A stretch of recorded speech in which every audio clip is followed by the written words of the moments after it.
शिवरायांनी थेट तामिळनाडूत बांधले किल्ले साजरा गोजरा. चला तर पाहूयात हिंदवी ग्रुपने साकारलेली किल्ले साजरा गोजरा गडांची रंजक सफर व दक्षिण दिग्विजयाचा एक अपरिचित आणि दगदगता इतिहास. जय शिवराय. हिंदवी ग्रुपतर्फे आपलं सहर्ष स्वागत. सालाबादाप्रमाणे याही वर्षी आपण अपरिचित गडांचा अपरिचित इतिहास घेऊन आलो आहोत.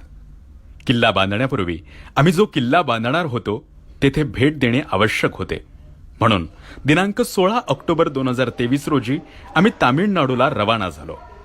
तब्बल 20 तासांच्या प्रवासानंतर आम्ही वेल्लोरमध्ये पोहोचलो व सर्व किल्ले बघून आम्ही किल्ले बांधण्यास सुरुवात केली.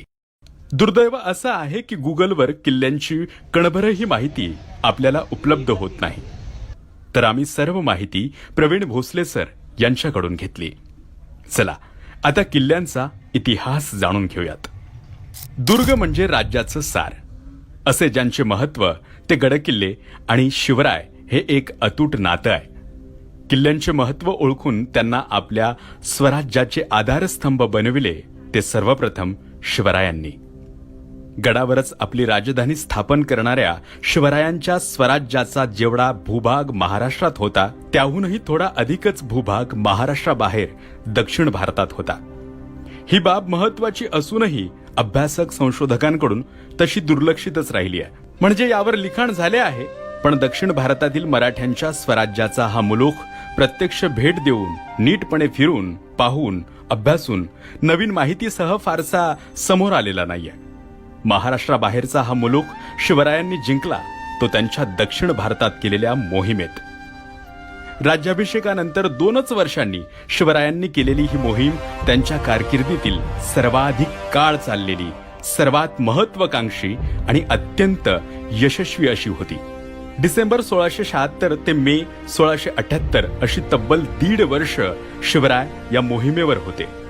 शिवराय महाराष्ट्रात परतल्यावर जुलै 1678 मध्ये तामिळनाडूमधील वेल्लोरचा किल्ला आणि मार्च 1679 मध्ये कर्नाटकातील कोपळचा किल्ला मराठ्यांच्या हाती आल्यावर या मोहिमेची पूर्ण सांगता झाली. शिवरायांचा हा दक्षिण दिग्विजय आपल्या इतिहासातील एक अद्वितीय, अद्भुत आणि अतुलनीय असा अध्याय आहे. खरं तर सर्वाधिक सखोल आणि सविस्तर अभ्यास संशोधन या मोहिमेवरच व्हायला हवं इतकं या मोहिमेचं मोल आहे. छत्रपती शंभूराजांच्या मृत्यूनंतर औरंगजेबाने आपल्या अफाट मोगली सैन्याच्या जोरावर सर्व महाराष्ट्र व्यापला. इथले मराठ्यांचे बहुतेक सर्व किल्लेही ताब्यात घेतले. अशा बिकट परिस्थितीत मराठ्यांच्या स्वराज्याचा भक्कम आधार ठरला तो शिवरायांनी मिळवलेला हा महाराष्ट्राबाहेरील स्वराज्याचा मुलूख. याच भागातील जिंजीचा किल्ला मराठ्यांच्या स्वराज्याची दुसरी राजधानी बनला. इथून संघर्ष करत मराठ्यांनी केवळ आपलं राज्यच वाचवलं नाही तर औरंगजेबावरच बाजी उलटून मोगलांना वरचढ ठरवून औरंगजेबाला महाराष्ट्रातच अखेरचा श्वास घ्यायला भाग पाडून बलाढ्य मोगल सल्तनतीच्या नाशाची सुरुवात केली. भारताच्या इतिहासावर झालेला हा एकच परिणाम शिवरायांच्या दक्षिण दिग्विजय मोहिमेचं मोल अधोरेखित करायला पुरेसा आहे. आणखी खूप पैलू आहेत या मोहिमेचे पण त्यावर अजून खूप अभ्यास व्हायला हवा. डिसेंबर 1676 मध्ये पाटगाव येथील मौनी महाराजांचे दर्शन घेऊन शिवराय निमसोड, मायणी, सातारा, नांदेड, बोधन मार्गे गोवळकोंड्याला पोहोचले.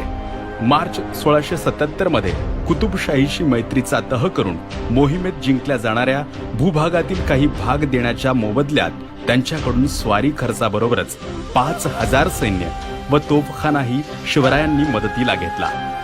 गोवळकोंड्याहून निघून श्रीशैलम, कालहस्ती, तिरुपती इथं दर्शन घेऊन मे 1677 मध्ये शिवरायांनी जिंजीचा बलाढ्य आणि विस्तीर्ण दुर्ग काबीज केला. मे महिन्याच्या अखेरीस शिवराय वेल्लोरला आले आणि या महत्वाच्या किल्ल्याला मराठ्यांचा वेढा पडला. वेल्लोरचा किल्लेदार अब्दुल खान हजबीने शरण न घेता किल्ला लढवायचा निर्णय घेतला. हा बळकट भुईकोट सहजासहजी हाती येणार नाही हे ओळखून शिवरायांनी आपले सरदार नरहरी रुद्र यांच्यावर किल्ला काबीज करण्याची जबाबदारी सोपवली आणि शेरखान नावाच्या दुसऱ्या एका बलाढ्य आदिलशाही सरदाराला पराभूत करून आदिलशाही अंमल या भागातून समूळ संपविण्यासाठी शिवराय वेल्लोरहून निघाले.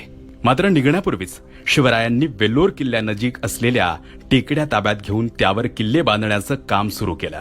वेल्लोरवर मारा करण्यासाठीचे उंचावरील ठिकाण निर्माण करण्याबरोबरच वेढा घालून बसलेल्या आपल्या सैन्यांची बळकट पाठराखण, काही अडचण आलीच तर मराठ्यांचे आश्रयस्थान आणि भविष्यात या भागाचे संरक्षण दुर्ग असे अनेक दूरदृष्टीपूर्ण हेतू शिवरायांच्या या नवे किल्ले बांधण्याच्या निर्णयात होते.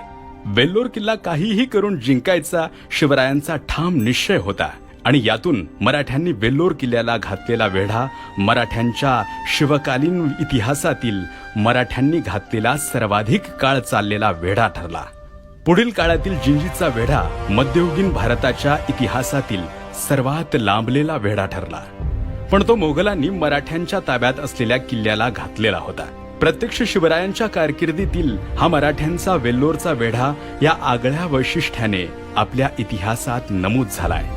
नेमकं वेल्लोरचा वेढा चालू झाल्याच्या सुमारास एक राजकीय तिढा पडला. कुतुबशहाने शिवरायांच्या सोबत दिलेले आपले सैन्य आणि तोफखाना परत बोलावला. याची काही कारणंही नोंदवली गेलीत.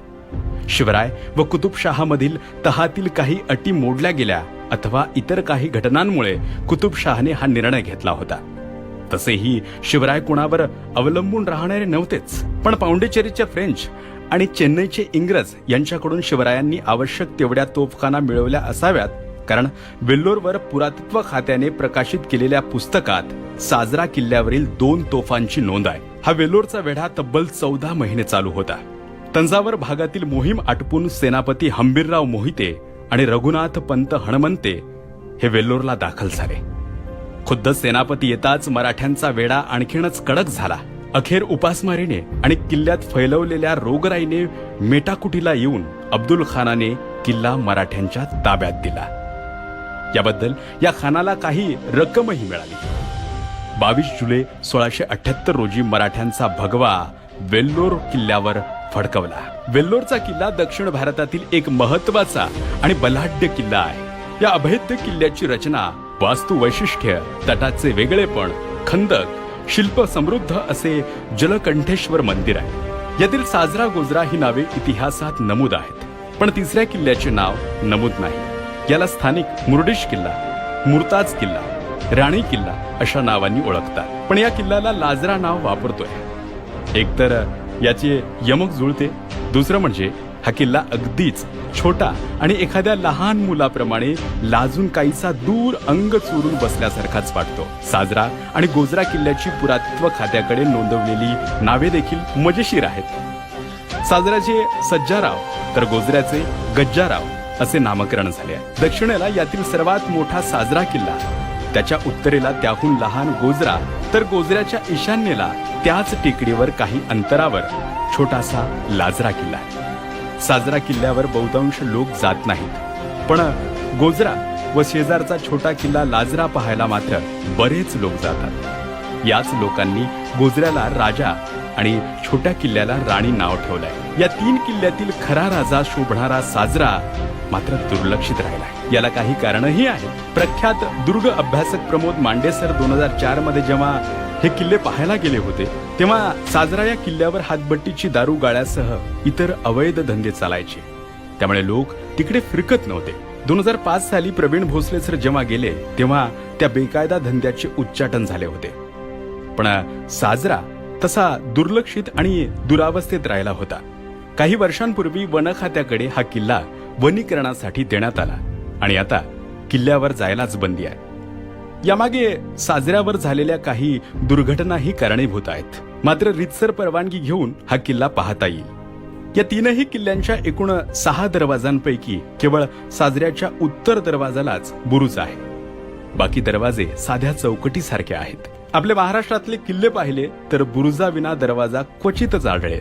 दुसरी गोष्ट म्हणजे या किल्ल्यांची तटबंदी साध्या अनघड दगडांच्या बांधणीची आहे.